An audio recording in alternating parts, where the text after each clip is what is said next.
بسم الله الرحمن الرحيم. صحة رمضانكم ومرحبا بكم على قناة بنت بوعلام. وصفتنا اليوم راح تكون صابلي باللوز، ولا تقدروا ديروه بالكاوكاو اللي عندكم. نسموه برك باللوز.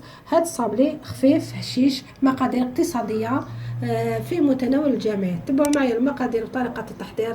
ما تنساوش تدعموا القناة بجيم كومنتير واشتراك. المقادير اللي نسحقوهم: عندي 150 غرام تاع زبده ولا مارغرين طريه بحراره الغرفه، صفر بيضتين، 95 غرام سكر ناعم راكو تشوفوا. عندي زوج مغارف تاع الفانيلا. نحط فانيلا شويه سائله النكهه، نضربوهم بالضراب خمس دقائق حتى يولوا بيضه، يعني حتى تولي كتله. نحطوا قريصه تاع الملح. الفرينه عندي هنا 300 غرام، نحطو بالعقل ونشوفو. هذه خميرة الحلوى. نخلط بيدي. معلوم هذه الكيفية تقدروا ديروها، اللي عندها البيترا نديرها في البيترا، واللي ما عندهاش تضرب بيدها هكذايا، ولا تضرب اليدوي. نلموها هكا غير بصبعتينا. نلم العجينة تاعي اونبول، نحطوها تريح واحد 20 دقيقة حتى نص ساعة. نجيب كريمة اللوز ولا لا كريم داموند اللي تجي من الفوق. عندي 100 غرام تاع اللوز مرحي غبرة كيما الفرينة، و100 غرام سكر ناعم، ونلموهم بياض البيض. نخلطوا المحتويات هكذا. نجيبوا بياض البيض ونبداو نرميو بالعقل. البياض تاع لي بقالنا ملي جون، نبداو نفرغوا بالعقل. نديروها بالعقل ونخلطوا.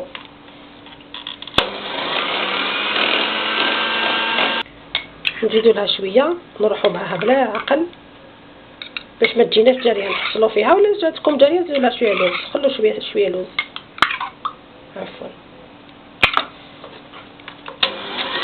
نمسوها لقيناها يابسه شويه، نزيد لها شويه برك وتولي العجينه تاع اللوز حاضره. هكا كي تمسوها تلقاوها تتلاصق في صبعتين هكذا. هذه القوام اللي نحوسوا عليه. نحط العقده تاع اللوز في جيب حلواني يكون خشين شويه، وها هي لادوي اللي نسحقوها. نجيب العجينه تاعي بعد ما ريحت، نبدا نحل فيها بالعقل دو بريفيرونس. نحطوها هكذا في نيلون ولا ساشي. نجيبوا القطاعه تكون شويه، يعني ما هي كبيره ما هي صغيره، نديروها في الفرينه ونبداو نشكلوا. ها هو ليك القوام تاعها. نستفوهم كامل هنايا السنيوه بابي كويسون. نجيب هذاك كريمه اللوز اللي خدمتها، ندوروها هكذايا نصيرو باسكو لازم لكم تكون لاباش خشينه شويه هكذا، ونقصو. نزيدو وحده كي يخلص لكم اللوز حبسو.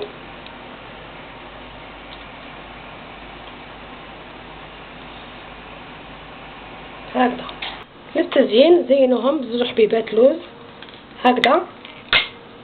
نروحوا منين غلقنا الفتحه هذيك نديروهم متقابلين هكذايا.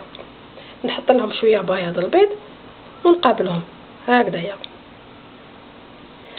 نحطوا الحلوى طيب في فرن سخون مسبقا ونعصوها، نحمروها يعني نشعلوا له من تحت، من الفوق راه ينشف هذاك البيض برك. نجيب لي صابلي ديالي بعد ما طابوا.